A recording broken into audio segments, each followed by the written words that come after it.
What's going on, YouTube? My name is James Mack. I'm an African American, or I guess we could say Black American entrepreneur here in America. My business is not doing great right now.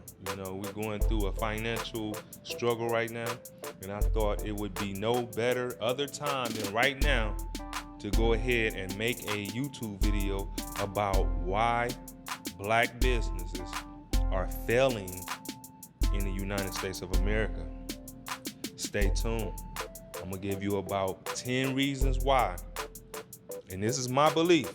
I hope somebody chimes in and let me know if I'm on the right page. This is my belief. You know, I'm here in my business by myself, and I'm giving you my belief of why Black businesses are failing in the United States of America. So stay tuned. This is going to be interesting. I'm going to need you to chime in with me. Give me some feedback. Why are Black businesses failing in the United States of America? Let's go.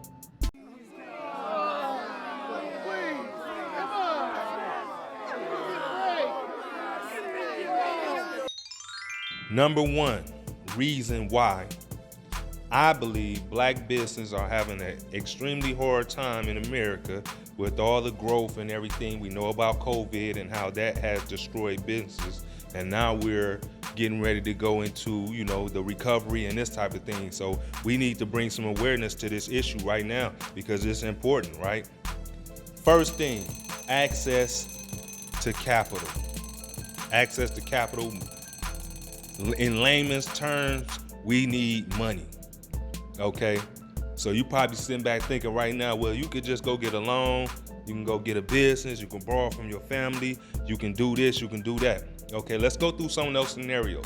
First of all, it's a high percentage of bankers, of banks, of industries that just won't or don't feel comfortable lending proper amounts of money to African American people. I know that probably sounds crazy, huh? A lot of this I'm gonna speak from my own experience. I went to banks to get, you know, decent sized loans, 50,000 and plus, and was denied.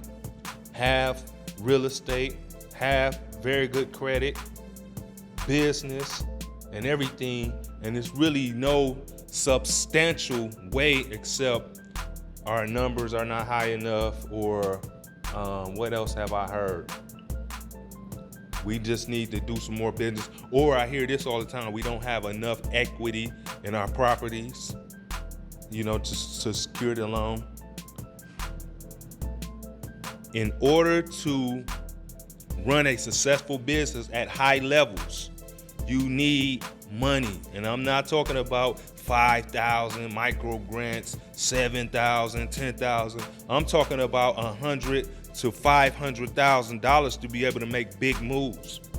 Okay, we're talking about big boy moves, the same type of moves that you see in other places where people open up shops and open up this thing, stores, big bars, breweries, restaurants, this type of thing. We're talking about $500,000 to $1 million. We're talking about big money. We need access to capital without all the regulations. Okay, we're gonna get into some interesting things on why we don't have everything we may need to secure a loan when it comes to property, bonds, stocks, all these type of things. They ask you all these things, what is your net worth? Why African Americans have low net worth? We can get into that. We may not get into that, but we might get into that. I don't know. Stay tuned. However the case, access to capital, okay? Just getting a banker that really understands what you're going through, feels your pain, really wants to help you, okay? Really understands the vision, okay? We all know you need to do what you need to do. You need to have your books in order. You need to actually be making money. It needs to be profitable. Okay, I've seen some people get money and they haven't turned a profit. They never even started the business at all. The business was never even started. and they got $500,000. Okay? We're not going to go into the specifics of why. I'm inside of a complex. I've seen a number of individuals get a substantial amount of money to open businesses here in this complex. We haven't received hardly any money in a jewelry business. Guess who's still in the business? By the grace of God, us. Guess who spent $1.3 million on a restaurant and now it's in bankruptcy? Clubs, bankruptcy. Bars, bankruptcy. All of these things, right? But the African American is having an issue with getting access to capital. We need big boy loans. You know, we need loans in excess of $200,000 and $300,000. That's how you can properly hire individuals that are worth hiring, get the proper merchandise for restaurants, get the proper equipment. Too many restaurants I see, they don't have the proper equipment. We're going to get into some more things like that too. So number one, access to capital. We need money. And I'm going to get into some more of why, even if you don't get the capital, how we have a disadvantage. And it's something called generational wealth. But hold on, we're going to get into that. Let me go into number two.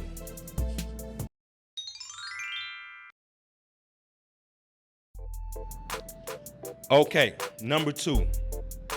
And this is a really crucial fact. Number two reason why I think African American businesses are failing right now is something called denial of prime locations. We know that in business, the number one thing is your location, right? Location, right? Well, ultimately, being African Americans, we are kind of behind.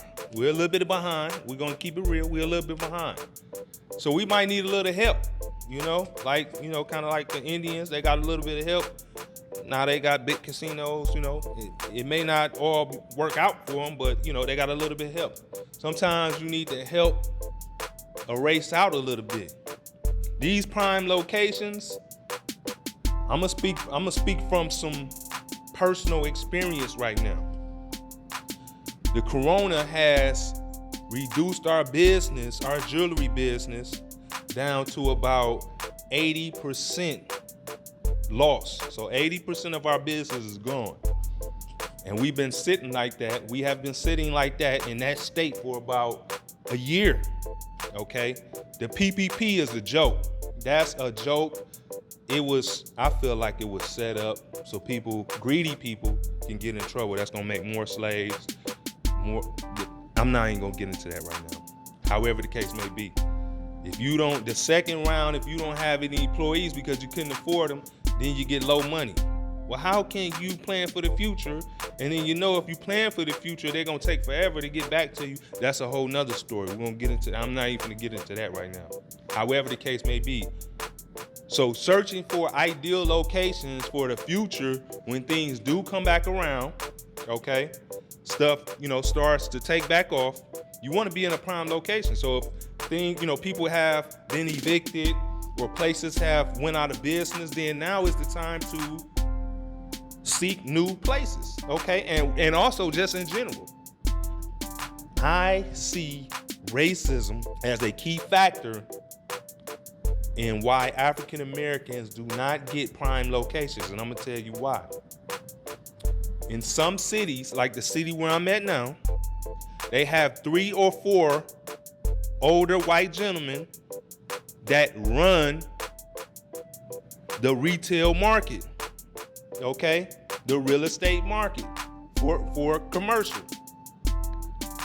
They all know each other, okay? So if they decide that they don't want you to be a spotlight, to be a star and shine in some prime real estate, uptown, downtown, rich area, something like this,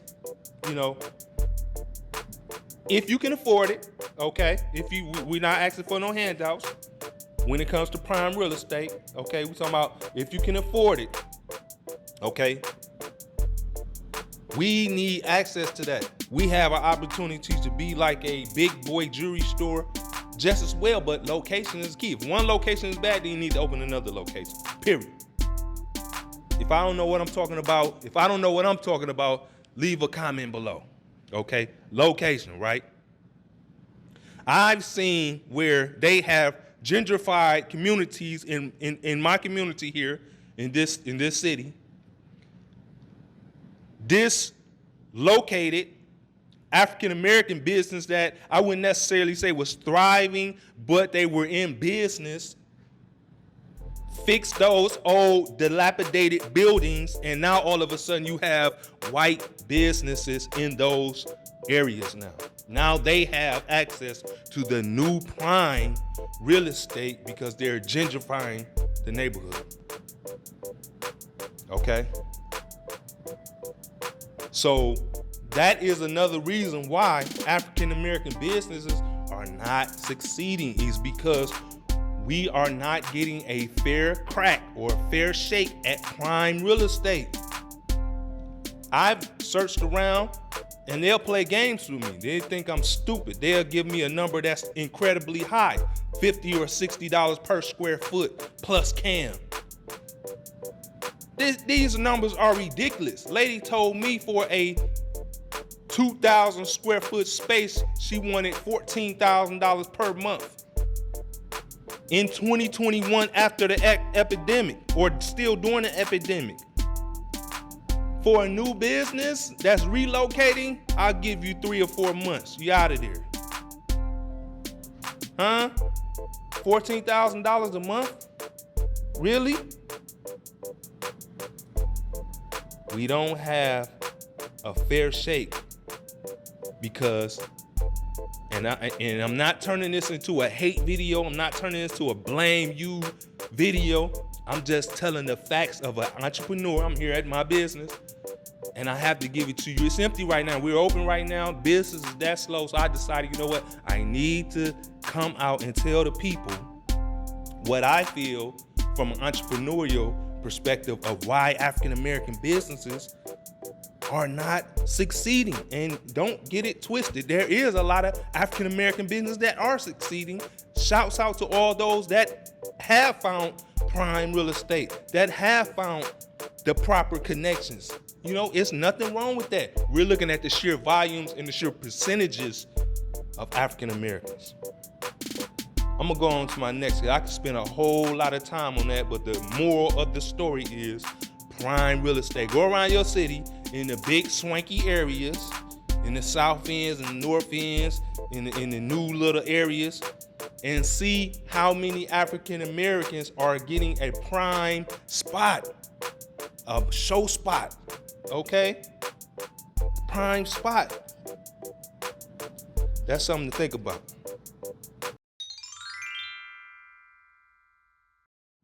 My next topic, okay, we can call this number 3 of why African American businesses are not succeeding in America, is lack of proper mentorship.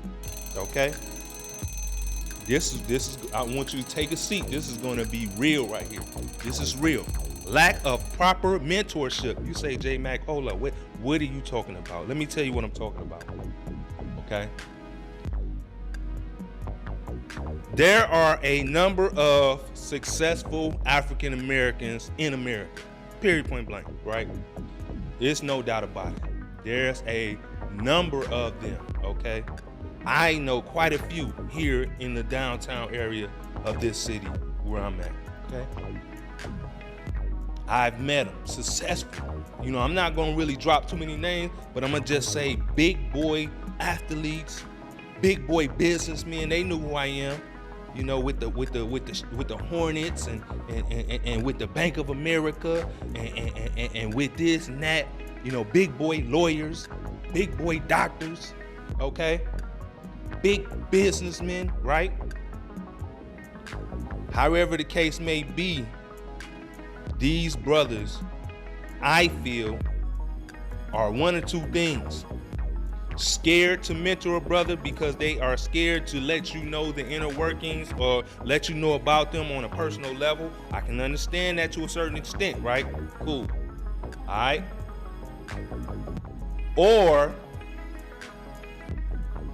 Or just selfish, just plain out selfish. Not want to give a brother those inside technical scoops and understandings and things of that nature that a brother need to really succeed.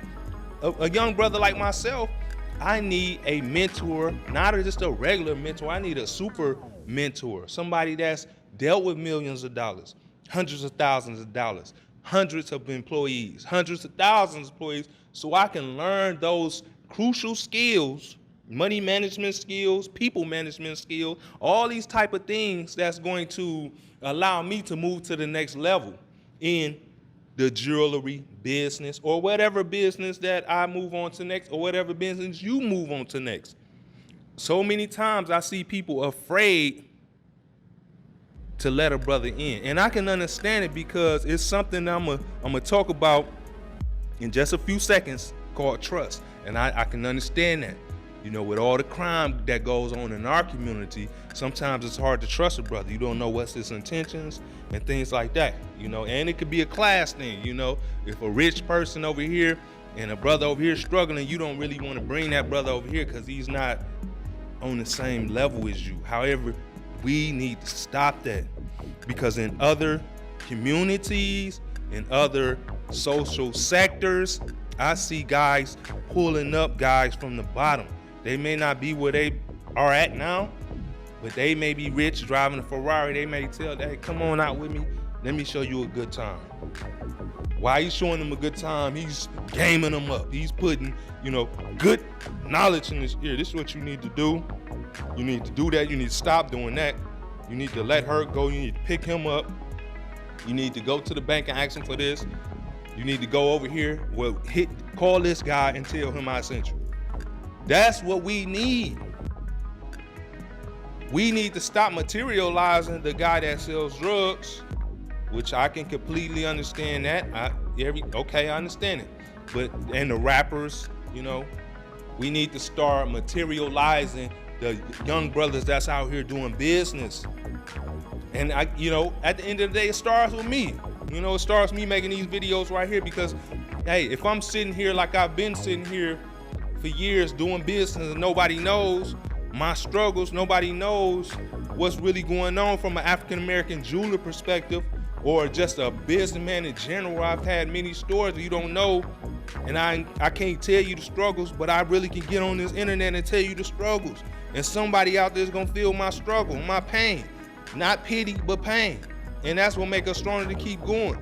And then sometimes, like, you know what? All you athletes, all you rich dudes that don't want to reach back, that don't want to endorse products, that don't want to eat at soul food restaurants, that don't want to eat at vegan restaurants, man, forget y'all. But it shouldn't be like that. Because one brother pulls up another brother. You can use your wealth, you can use your social wealth to build up another brother. Okay? Athletes out there, businessmen, lawyers, doctors. Start shopping with those brothers in those little small communities because those brothers are in those communities. Guess what? Because they are not getting a fair shake at prime locations. Let's go back to that.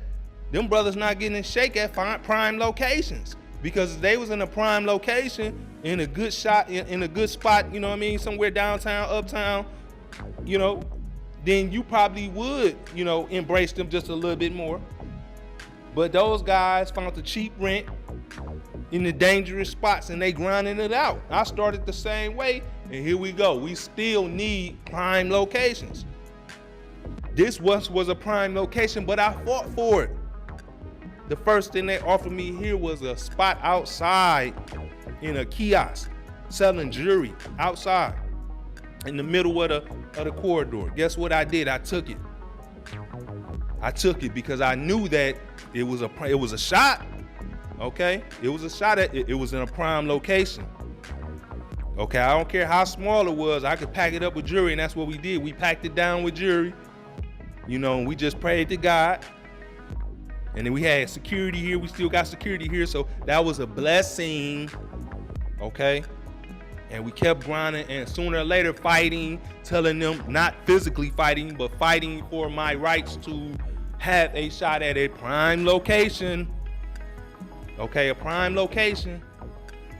All right, prime location, right? This is what happened, but we need to keep going. We need to be on Broadway because trying to be a $2-3 million company, right? You can't really make it working for yourself, and I work every day anyway. That's a whole nother story. We're gonna go into my other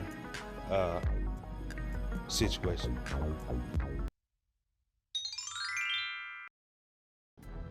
Okay, let's say number 4, reason why African Americans are doing poorly in business around the country. Yes, some of us are doing wonderful, but let's look at the sheer numbers of individuals that's trying to get in business as African Americans or Black Americans or ADOS, whatever you want to call it, African descent of slavery, whatever you want to call it. Let's look at the numbers. Let's look at the situation. So my next point would be, brothers and sisters, we have to stop giving poor quality or goods or poor service. Okay? Another reason why African American businesses are not doing well right now is a little bit on us.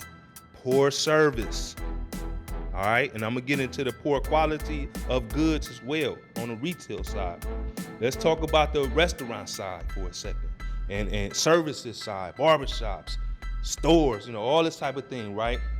We get comfortable and lax, especially when we're not on the big boy levels, when we're not really not on the prime location levels. We can get a little lax in the, you know, when we in the less desirable areas for the general public. Say you in the hood, you got the big boy barbershop, you got the big girl salon, you got the nail shop, you got the boutique, and you start to get lax. People come in, you're not saying hi. You know what I mean? You're not saying hi. You got the boutiques, the clothes ain't folded up. Okay, you got an attitude. We go through a lot in our communities. You go to work, you ain't got money enough to pay nobody. You got to work it yourself. And so you got things you got to do. I have things I got to do. I got runs to make people come to the door. It's locked, the lights off. I got to run to the UPS store because we got lack of capital. We can't pay nobody that we can trust, and we're going to get into that, to really run the business because it's a lack of capital, right? However, when the next customer come in and they say you was late, or, hey, you guys still open, we have to smile and keep it professional. We can't let our emotions show. I've walked into many of the establishments that was Black owned, and it was kind of like the energy was real kind of, I'm tired, I'm ready to close up, or what you want, you know. We have to continue to give good energy, not poor service. If you're in a restaurant business and somebody come and say, is it meat in the greens? You have to have your people on deck knowing exactly what you are serving, what's the quality of the food, what is in the food. The space has to be clean. We got to keep it clean. We got to keep it clean, okay? You know, not being able to do the books right, not having proper change, in the register. You feel me? Having people running. Now, you can't control people. You can't control customers. You know, and that comes to, you know, when you're in a bad area, it's kind of rough to try to control people, because ultimately you fearing for your life in such a way. Because when you're in a bad area trying to do business, and then the neighborhood or the community turn on you, you really in a situation that's kind of dangerous. And a lot of white-owned businesses don't have to worry about that. You know, they not killing the business owners. They not hurting the people that work at the business because they told them they got to step out with a lit blunt or a lit cigarette. You feel me? Or they can't sell that weed in here. Or they can't do this or do that. Or just catching somebody stealing if you got a little convenience store or something like that. You feel what I'm saying? These type of things you have to confront.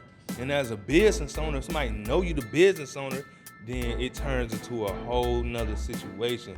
We're gonna get into a whole nother subject about that. That's not even, I can't even express how that dangerous that can get anyway.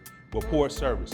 So when we have a lack of capital, we have a poor location, then that usually a lot of times we have to settle for poor merchandise. What do you mean by that, Jay? Personal experience, I'm gonna tell you, a lot of years I had to sell the fake jewelry. Okay, I had to do it. I couldn't afford the real stuff. They was overcharging me. In the jewelry game, when you black and you a jeweler and you go in, for me personally, they look at me as a guy who coming to buy some chains. I'm coming to invest in jewelry. I don't want to buy chains. It's a difference. Stop treating me like I'm a customer and treat me like I'm a businessman. That's what I'm asking you. You say you wholesale jewelry? Give me the proper price, okay? However the case, let's go back to poor quality. So I was forced to buy the cheap stuff. I seen it for the hot little money, okay? And I'm like, well, you know, I know guys like this here. I could turn a profit, let me get that. All that did was bring me headaches because poor quality merchandise is gonna break. It's gonna mess up. Nobody wants to buy poor quality of merchandise, no matter how much they want to support you. If it look cheap, somebody still might buy it, but they might not come back. And then there your revenues goes. Because you won't turn around customers, but if a diamond pop out, or they hat break, or they shirt get wrinkled, or they shirt peel off, then you got an issue. You got to face that issue, right? So poor quality of merchandise. Yeah, we want good merchandise, and we have to get good merchandise. Get the best merchandise you can. Get the best food you can. Okay? Also, try to hire the best people you can. And I'm asking for a lot when you got lack of capital and you got a poor location. You hear me? Let's get into something else.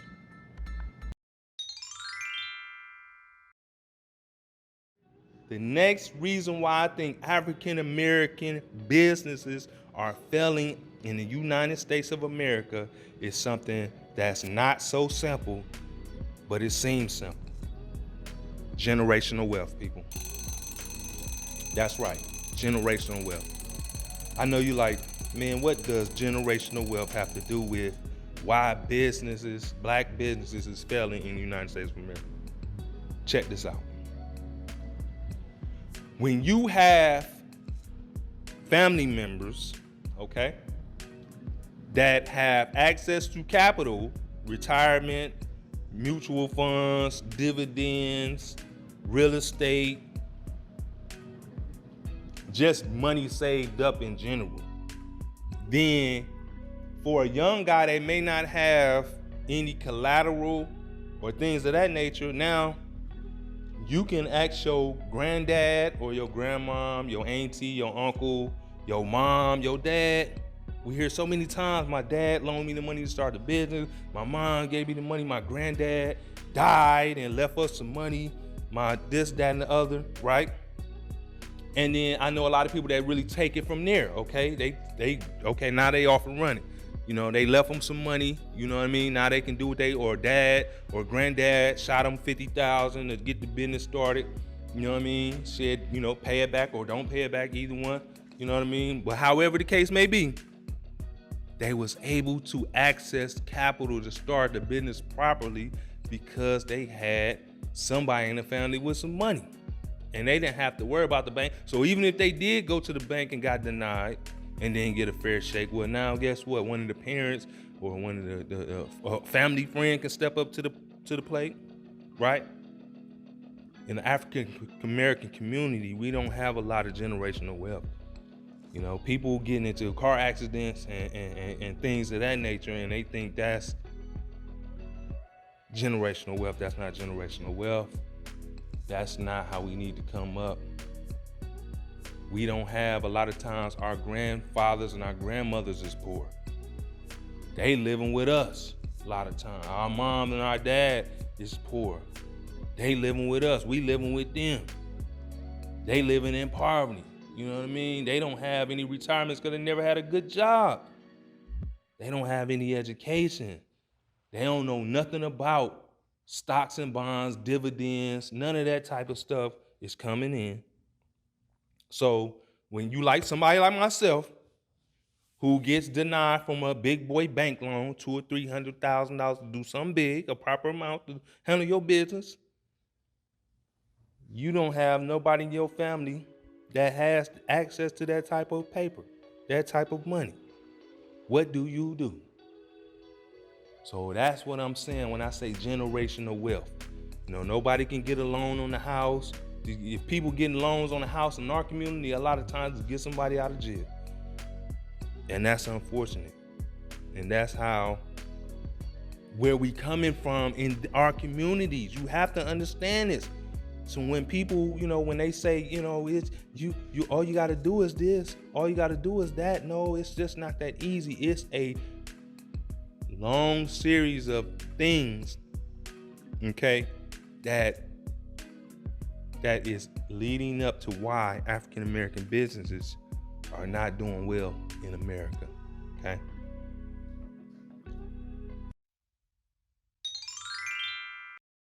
My next thing right now of why African American businesses are not doing well in America is criminal background. And I know you're probably thinking, like, what does a criminal background have to do with doing business? If you can do business, if you want to do business, you can do it. You don't have to worry about a criminal background. Yes, you do. A lot of times, we talked about, you know, getting a prime location. They can check and will check your background. If you want to open a liquor store, if you want to open a bar or a club, guess what they're gonna do? The liquor laws are so strict these days. The first thing they're gonna do is take you through a strict background check. And if you got anything on your record, you could forget about owning no, let me not say that. In your name, it's going to be extremely difficult to own a bar, a club with a liquor license, okay? A real estate agent. You're gonna have some issues if you got a criminal record, okay?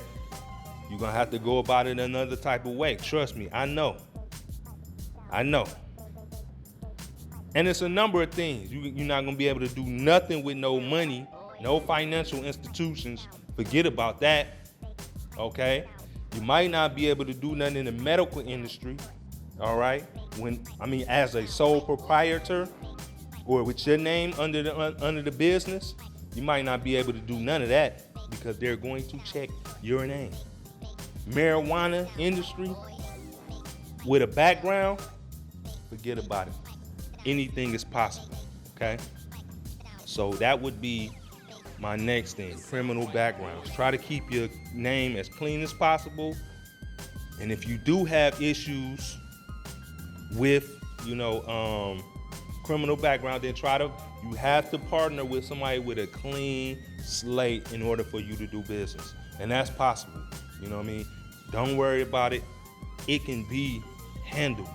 You know, all this was put there for a reason. You know what I mean? All these, the way they do criminals, shutting us out of, not us, but shutting people out of loans that have criminal backgrounds, out of grants that have criminal backgrounds.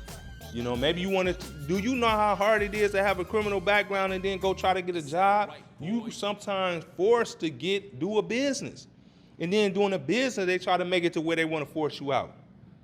What? So criminal backgrounds, no matter how long it could be 20 years ago, and it's still make it hard for you to do business. Okay? But don't let that stop you, because if there's a will, there's a way. And it's going to be better in the future with individuals like myself and other individuals, fighting for the rights of people that turned their life around, especially African Americans, and want to do business. So that would be one of my unfortunate things to speak on. Another reason why African Americans are doing poorly in business around the United States of America, not all of us, some of us, is lack of patience. That's right. Lack of patience. What do you mean? What is he talking about? Lack of patience? That don't even make sense. It doesn't make sense. Sometimes African Americans, we can suffer from the get rich quick scheme, mind, trick thinking way. All right, you want to do a business, you want to do it big. As soon as you start making money, you want to spend it. You want to open another location. You're trying to get it cracking. You want to make it boom. You want to make it pop. You want to be successful. You want to diversify. You want to matriculate. But it's too soon, right? I did it before. Moved too fast. Had one location, opened another one. The other one was slow. Now I'm draining money. Both locations got slow. Now I'm ciphering cash, trying to save both locations. Had to end up closing one both location because it was only making money on the weekends. What sense is it only make money on the weekends? I don't want to make money just on the weekends unless it's a weekend business, but I have to manage the whole week, right? So you have to have patience. You have to be able to watch the grass grow. You feel me? You gotta be able, even when it's slow, you might have slow year. This has been 2 slow years. It's a fun fact, but anybody that was in business, maybe if you were in the food business, you didn't go through this, right? But in retail, 2019 was already falling off. That was all. We was already headed towards a recession in 2019. A lot of people don't know that it was slow. It was already going downhill. Oh, look at stock charts. Look at the retail index. Check that out and look at 2019. Everything was going down, right? So who knows? Maybe they fixed it anyway, because it was going down anyway. Lack of patience. You have to sit on the log, invest properly, save, advertise. But you have to wait, because sometimes, you can be like a guy like this here. A guy had a small house on some land, right? And these people came along and they tried to buy his land, right? But he would not sell the land. He wouldn't sell his little tiny house, this little property, his little retail establishment. It was very small. So they built this huge mall complex all around his house. People was telling him, you need to sell, man. You're going to go out of business, all this here. But he said, no, I'm going to wait. So he stood there, and people, would fill this little spot or whatever. So when the whole complex was done, he put a big sign in front of his place that said, main entrance here. And guess what? He boomed. Because about time they found out it wasn't the main entrance, they was already patronizing the business. Have patience out there, people. Stack your paper and have patience. It's gonna come to you. Trust that. That's my other tip. My last point, and I'm gonna wrap this little video up right here, is the trust factor. What do you mean by a trust factor? It's the trust factor of our own community. Let me break this down in a very short amount of time. When you get to the level to where you want to hire people and you're in a good sector, or you're in the food, real estate, investment, And this goes back to what I said about the mentorship and trusting people. It's kind of hard to trust people that's living in poverty. And the reason why I say that is because when you live in poverty, you're trying to get out of poverty. So if you see something that you can steal or where you can get over, or just hating in general, it's tough. So the reason why a lot of African American businesses are not succeeding because they cannot trust people to run their businesses. People get lax, get lazy on your money. They don't want to do the job right. They want to show up late. They want to show up early and not do nothing. They don't want to work. They don't take how serious this is for granted.